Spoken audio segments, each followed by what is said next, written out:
ভুড়ি খেতে কে কে পছন্দ করেন তাদের জন্যই আজকের এই ভিডিওটি, যেখানে এই ভুড়ি খাওয়ার জন্য লোকজন সিরিয়াল দিয়ে দাঁড়িয়ে থাকে। তাহলে চলেন সময় ওয়েস্ট না করে আজকের এই ভিডিওটি শুরু করা যায়। রাস্তা দিয়ে হেঁটে যাওয়ার সময় হঠাৎ দেখলাম ভুড়ি ভাজি করছে, আর তার পাশেই হোটেলের মধ্যে অনেক লোকজন বসে সিরিয়াল দিয়ে এটা খাচ্ছে।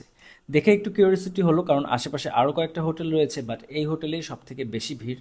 তাই দেখলাম যে এখানে যারা স্টাফ রয়েছে তারা নন স্টপভাবে এখানে পরোটা তৈরি করছে আর পাশে ভুড়ি ভাজছে। দুইটার কম্বিনেশন এমনি একটু লোভনীয়, যাদের কাছে এটা ভালো লাগে।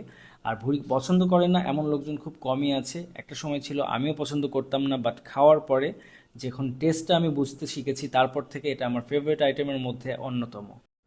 কিছুক্ষণ দাঁড়িয়ে আমিও দেখছিলাম এখানে ভুড়ি ভাজি করা, কারণ এটা দেখতেই অনেক ভালো লাগছিল। যেহেতু পছন্দের একটি আইটেম, এটা তৈরি করা দেখতেও ভালো লাগে। কিন্তু বেশিক্ষণ আর ওয়েট করিনি, তারপরে আমিও চলে গেলাম হাত ধুয়ে ভেতরে, কারণ আমার আর এটা খাওয়ার অপেক্ষা করতে মন চাচ্ছিল না।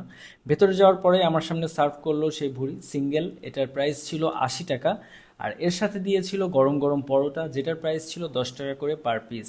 দুইটা পরোটা আর এই ভুড়ির কম্বো ছিল 100 টাকার প্যাকেজ, যার মধ্যে দুইটা পরোটা এবং এই ভুড়ি থাকবে। এবারে টেস্ট করে দেখবো যে কেমন। অবশ্যই এখানে টেস্ট ভালোই হবে, কারণ চারপাশে অনেক লোকজন বসে খাচ্ছে। আমি কিন্তু সিরিয়াল দিয়ে তারপর জায়গাটা পেয়েছি।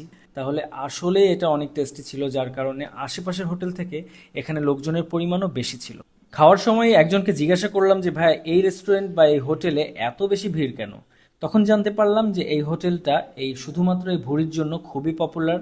আর এটার নাম হচ্ছে মনার খাবার দাবার হোটেলের নাম।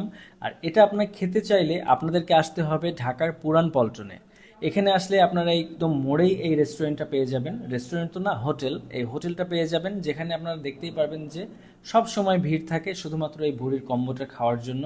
সো আপনারাও কিন্তু এসে এটা ট্রাই করতে পারেন। কোনো ভিডিওর প্রিপারেশন বা কোনো কিছু ছাড়াই আজকের ভিডিওটি করা, কারণ হঠাৎ করে এই খাবারটা সামনে এসেছিল। ভিডিওটি ভালো লাগলে অবশ্যই একটি লাইক এবং ফলো করে সাপোর্ট করবেন। ধন্যবাদ সবাইকে।